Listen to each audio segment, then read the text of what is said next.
सभी बच्चों को नमस्कार। हमारे जो अध्याय चल रहा है सफल प्रजातंत्र के लिए आवश्यक बातें, वो लगभग अपने उत्तरार्ध में प्रवेश कर चुका है। ये अध्याय बिल्कुल एक समापन की तरफ बढ़ रहा है। इस पाठ के लेखक हैं डॉक्टर भीमराव अंबेडकर।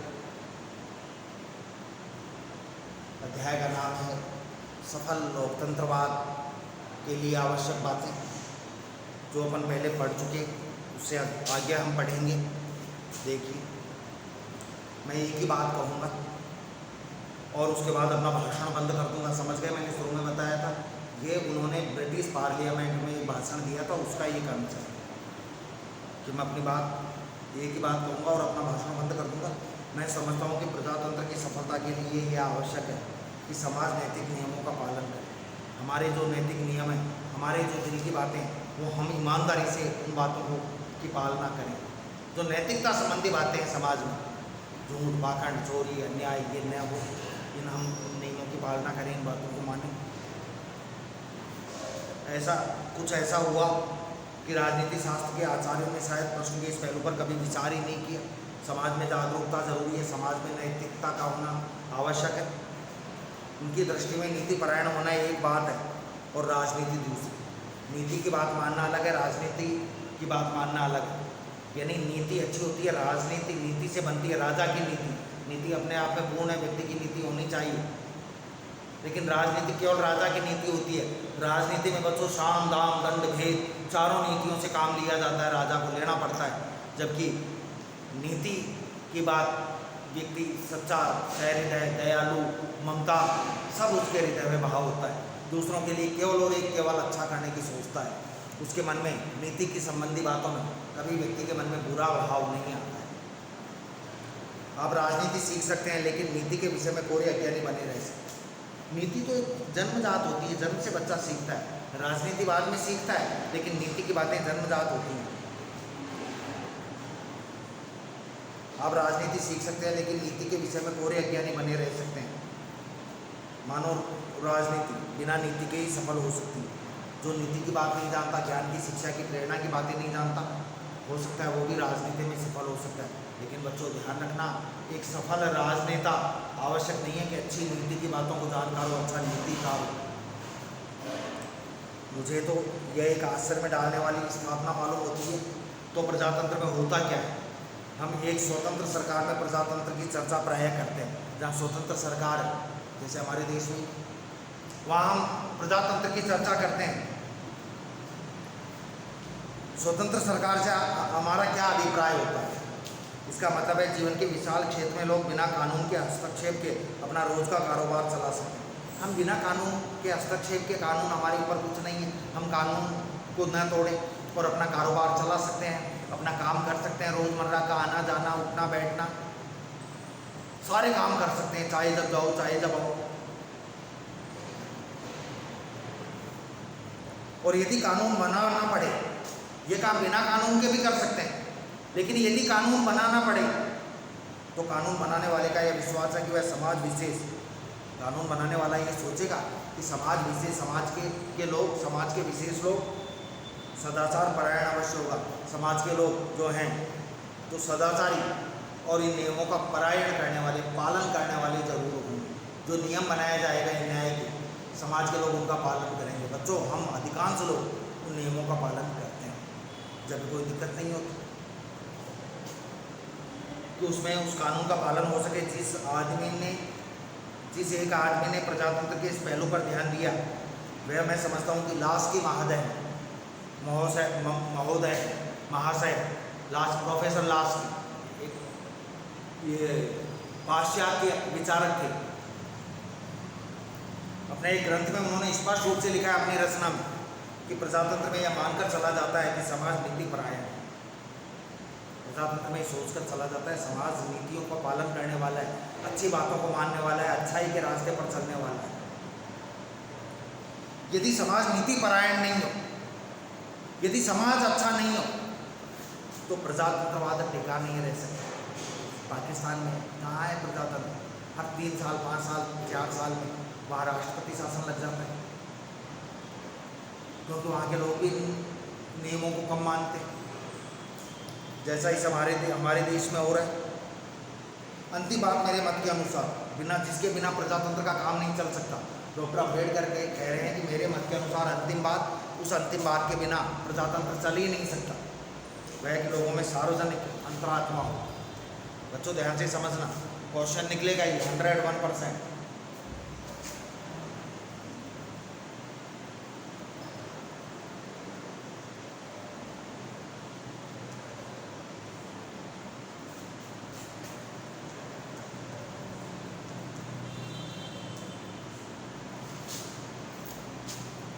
सार्वजनिक अंतरात्मा,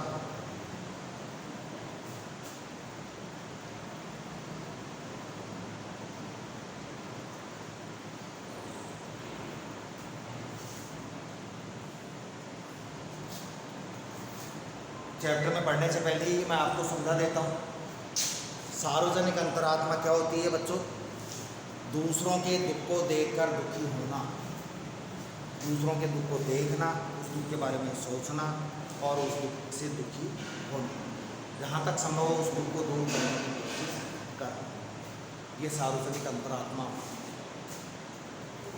अंतिम बात मेरे मत के अनुसार ये तो हो गए ना, वह लोगों में सार्वजनिक अंतरात्मा, इसमें कुछ संदेह नहीं है कि कुछ ना कुछ अन्याय हर देश में होता है।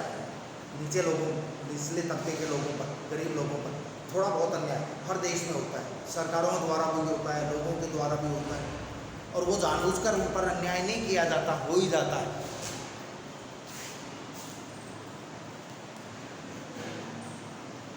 कुछ ना कुछ अन्याय हर देश में होता है, लेकिन अन्याय की मात्रा समान नहीं है। किसी देश में कम अन्याय होता है, किसी देश में ज़्यादा अन्याय होता है। कुछ देशों में न्याय का प्रभाव बहुत अधिक है, कुछ देशों में बहुत ज़्यादा अन्याय होता है लोगों पर, और कुछ ऐसे भी हैं जो न्याय के बहुत से एकदम पीछे जा रहे हैं, उनका तो शोषण ही हो रहा है लोगों को। बिना किसी कठिनाई के हम इंग्लैंड के यहूदियों की बात ले सकते हैं। इंग्लैंड में जो यहूदी थे उनकी बात हम कर सकते हैं। इन लोगों को कुछ ऐसे अन्यायों को सहन करना पड़ा जिन्हें ईसाइयों को कभी सहन नहीं करना पड़ा। इंग्लैंड में यहूदी और ईसाई, यहूदियों को वो अन्याय सहन करना पड़ा, जबकि ईसाइयों को कभी अन्याय सहन नहीं करना पड़ा। इसका परिणाम यह हुआ कि इस अन्याय के विरुद्ध केवल यहूदी लोगों को संघर्ष करना पड़ा। जो अन्याय जिसके ऊपर होगा वही आगे बढ़ेगा, वही उसका विरोध करेगा, उसी को संघर्ष करना पड़ा। और इंग्लैंड में दो जाति, यहूदी और ईसाई, ईसाइयों पर कभी अन्याय नहीं हुआ। इसका कारण है ईसाइयों ने शासन किया। सबसे ज़्यादा इंग्लैंड में किस पर अन्याय हुआ? यहूदियों पर। इसका कारण है कि यहूदियों शासन में नहीं रहे, इसलिए यहूदियों पर अन्याय ज़्यादा हुआ। अब ये भी बात स्वाभाविक है कि अन्याय का विरोध कौन करेगा? जो खुद अन्याय को भोग रहा है वही उठकर खड़ा होगा और अन्याय का विरोध करेगा। इंग्लैंड में ईसाइयों ने कभी मदद नहीं की यहूदियों को। वास्तव में वे तो इसे पसंद करते थे, ईसाई तो, कि यहूदियों का शोषण होना चाहिए, इनके साथ अन्याय होना चाहिए। इंग्लैंड में एक ही आदमी ने यहूदियों की सहायता की, केवल एक आदमी ने यहूदियों का साथ जो अन्याय होता था उसमें सहायता की, एक व्यक्ति, और वह आदमी इंग्लैंड का बादशाह। यह बात असाधारण लगेगी कि कोई बादशाह ईसाई, बादशाह कौन था? ईसाई। एक ईसाई होकर किसकी सहायता कर रहा है? यहूदियों की। लेकिन इसका कारण भी असाधारण था, और यह था, वह यह था, ध्यान से समझना, पुराने ईसाई कानून के अनुसार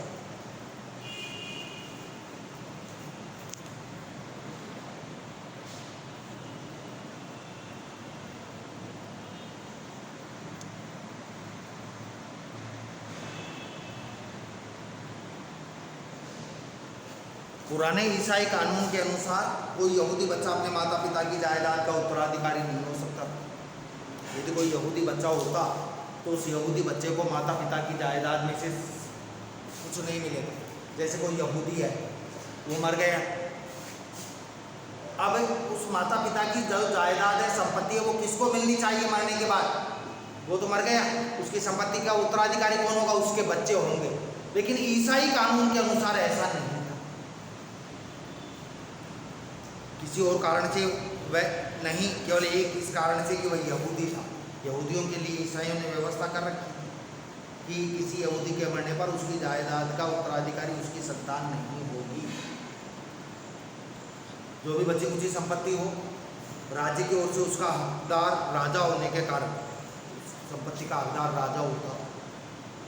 जबकि ईसाइयों में व्यक्ति की मृत्यु के बाद उसकी संपत्ति का उत्तराधिकारी उसका बेटा, उसके बच्चे, उसकी पत्नी होते हैं। अब बताओ ये अन्याय, कितना घोर अन्याय, कितना भयंकर अन्याय है। एक ही देश में एक संविधान लेकिन दो विधान, दो नियम।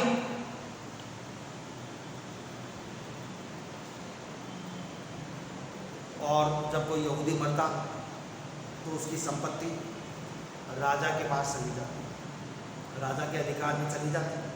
राजा को ऐसा अच्छा लगता था, फ्री का मिल रहा है, फोकट का मिल रहा है, राजा को भी अच्छा लगता था। वह प्रसन्न था जब किसी मृत यहूदी की संतान अपना प्रार्थना पत्र लिए राजा के पास पहुंचती कि साहब मेरे पिता मर गए और उनकी संपत्ति में से मेरे को हिस्सा मिलना चाहिए, मेरी संपत्ति है वो, मेरे पिता की है। तो जब वो प्रार्थना पत्र एप्लीकेशन देता राजा को, तो राजा उनके मृतक पिता की जायदाद में थोड़ा सा कुछ उसको दे देता था, थोड़ा बहुत दे देता, जबकि नियमानुसार पूरा उसको मिलना चाहिए था, क्योंकि ईसाइयों को पूरा मिलता था।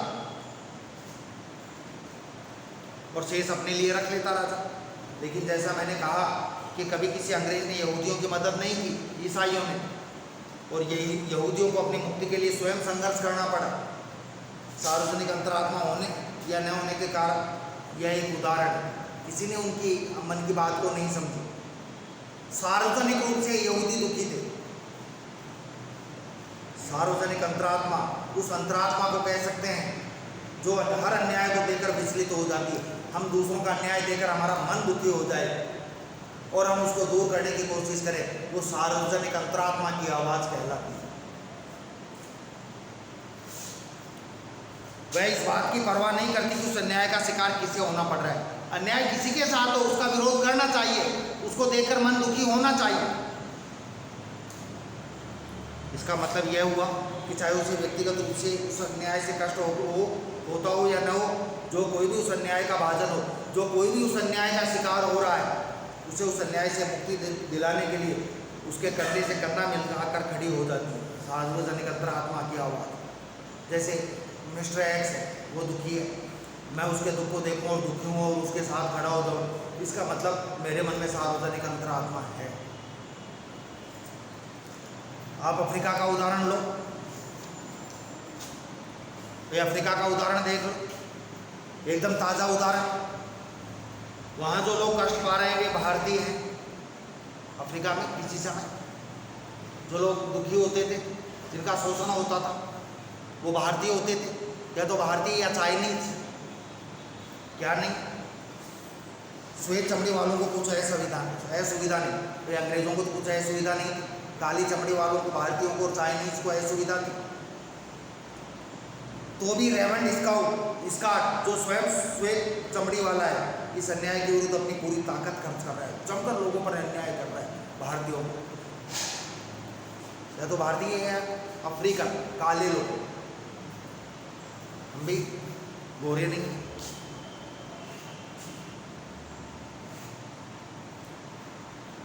पिछले दिनों मैंने पढ़ा, उस समय वो भाषण में ही कह रहे हैं कि बहुत से लड़के लड़कियों ने जो स्वयं श्वेत जातियों के अंग्रेज हैं, गोरे हैं, दक्षिण अफ्रीका में भारतीयों के संघर्ष में भाग लिया, भारतीयों के संघर्ष में भारतीयों का साथ दिया, भाग लिया, उनके साथ हिस्सा लिया। यही सार्वजनिक अंतरात्मा कहलाती। अब वो गोरे लोग, भारतीयों पर अत्याचार हो रहा था तो गोरे लोगों ने, अंग्रेज लड़के लड़कियों ने भारतीयों का साथ दिया। यही सार्वजनिक अंतरात्मा की आवाज़। मैं कोई ऐसी बात नहीं कहना चाहता जिससे आपको व्यर्थ चोट पहुँचे, लेकिन कभी कभी मैं सोचता हूँ कि हम कितने भुलक्कड़ हैं। मैं कभी कभी सोचता हूँ कि हम कितने भुलक्कड़ हैं। हम दक्षिण अफ्रीका की ही चर्चा करते हैं, दूसरे देशों की तो चर्चा कर सकते हैं, हम बात कर सकते हैं। मैं अपने मन में सोचता रहता हूँ बच्चों, मैं अपने मन में सोचता रहता हूँ कि हम जो दक्षिण अफ्रीका की पृथक्करण की नीति के विरुद्ध इतना भाई बेला मचाते हैं, रंगभेद नीति, पृथक्करण की, भेदभाव की नीति, गोरे काले की नीति, पर अपना इतनी हाय तौबा मचाते हैं, भाई बेला मचाते हैं। जानते हैं कि वो स्थिति जो दक्षिण अफ्रीका में, वो हमारे यहाँ हर गांव मोहल्ले में मिल जाएगी।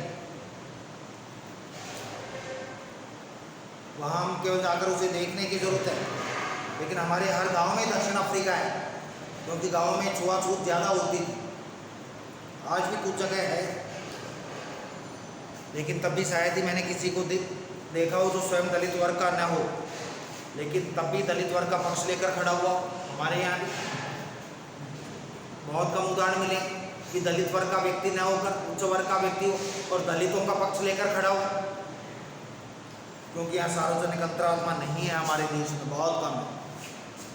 जैसे गांधी जी ने यही किया है, सार्वजनिक अंतरात्मा को समझा है। यदि यही होता रहा तो हम अपने में और अपने भारत में कैदी बने रहेंगे, भेदभाव छुआछूत के शिकार होते रहेंगे।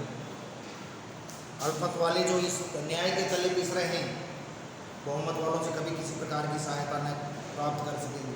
जहाँ जिन लोगों की संख्या ज़्यादा है वो अत्याचार करेंगे, जिन लोगों की संख्या कम है वो अत्याचार सहन करेंगे, जिससे वे इस अन्याय से मुक्त हो सकेंगे। इन सब से भी विद्रोह की भावना बढ़ती है, जिससे फिर प्रजातंत्र को खतरा पैदा हो जाता है। अंतिम पैराग्राफ है बच्चों, जो कुछ मैंने कहा है वह कोई ऐसे पिटे पिटाई स्थिर सिद्धांत नहीं, बहुत नापित हो जो की बातें हैं जिनका किसी राजनीतिक शास्त्र ने आविष्कार किया हो।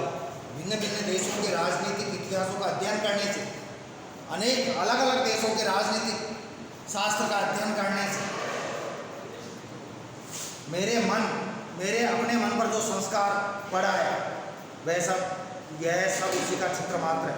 मेरा विश्वास है कि प्रजातंत्र को बनाए रखने के लिए ये आवश्यक शर्तें, ये आवश्यक बातें बड़ी आवश्यक है।